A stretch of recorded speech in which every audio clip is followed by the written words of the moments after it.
झांसी की रानी की सौर गाथाएं किसको नहीं पता।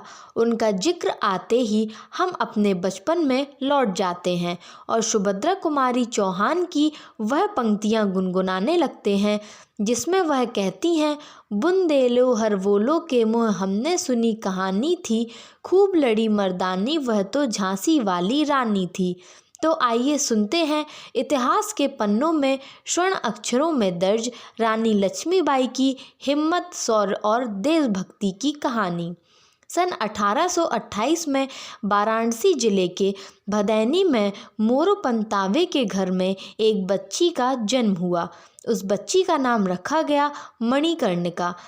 नाम बड़ा था इसलिए घर वाले उन्हें प्यार से मनु कहकर बुलाते थे, जिसे बाद में दुनिया ने रानी लक्ष्मीबाई के नाम से जाना। बचपन में उनके सिर से माँ भागीरथी बाई का साया हट गया। पिता मोरोपंत तांबे ने मनु को माता और पिता दोनों बनकर पाला। उन्होंने मनु को माता की कमी महसूस नहीं होने दी और एक बेटे की तरह ही बड़ा किया। उन्होंने मनु को पढ़ाई के साथ युद्ध कौशल भी सिखाए। धीरे धीरे मनु घुड़सवारी, तलवारबाजी और तीरंदाजी में पारंगत होती गईं। देखते ही देखते मनु एक योद्धा की तरह कुशल हो गईं। मनु महज 13-14 साल की होंगी जब उनकी शादी झांसी के राजा गंगाधर राव से कर दी गई। उन्हें एक पुत्र की प्राप्ति भी हुई, लेकिन 4 महीने की अल्पायु में ही उसकी मृत्यु हो गई। अंग्रेजों से अपने राज्य को बचाने के लिए राजा गंगाधर राव ने एक बच्चे को गोद लिया। बच्चे का नाम दामोदर राव रखा गया, लेकिन गंगाधर राव बच्चे के नामकरण के अगले दिन ही चल बसे। अपनी खुद की संतान न होने के कारण अंग्रेजी हुकूमत ने रानी लक्ष्मीबाई को झांसी छोड़ने का फरमान जारी कर दिया। जनवरी 1858 में अंग्रेजी सेना झांसी पर कब्जा करने के लिए आगे बढ़ी। लक्ष्मीबाई युद्ध के मैदान में कूद पड़ी। लड़ाई 2 हफ्तों तक चली और अंग्रेजी सेना को पीछे हटना पड़ा, लेकिन अंग्रेज बार बार दोगुनी ताकत के साथ वापस आ जाते।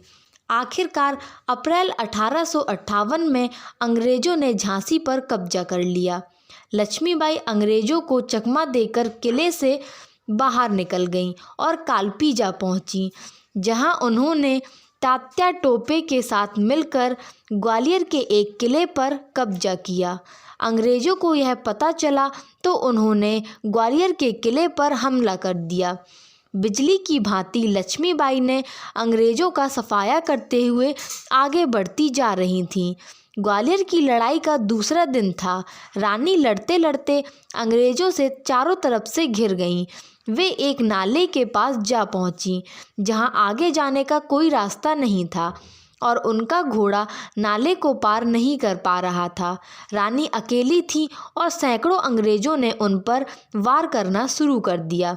रानी घायल होकर गिर पड़ी, लेकिन उन्होंने अंग्रेजी सैनिकों को जाने नहीं दिया और मरते मरते भी उन्होंने सभी को मार गिराया। लक्ष्मीबाई काफ़ी घायल हो गई थीं, जिससे उनके एक सैनिक ने रानी को कोटासराय के पास स्थित मंदिर में ले जाया गया, जहां उन्होंने लक्ष्मीबाई को बहुत संभालने की कोशिश की, परंतु वह बहुत जख्मी हो चुकी थीं।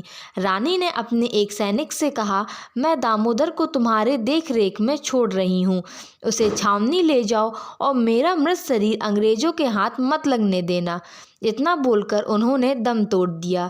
लक्ष्मीबाई के सैनिकों ने उनकी अंतिम इच्छा का सम्मान करते हुए मंदिर में पड़ी कुछ लकड़ी और घास को इकट्ठा करके उन्हें जला दिया।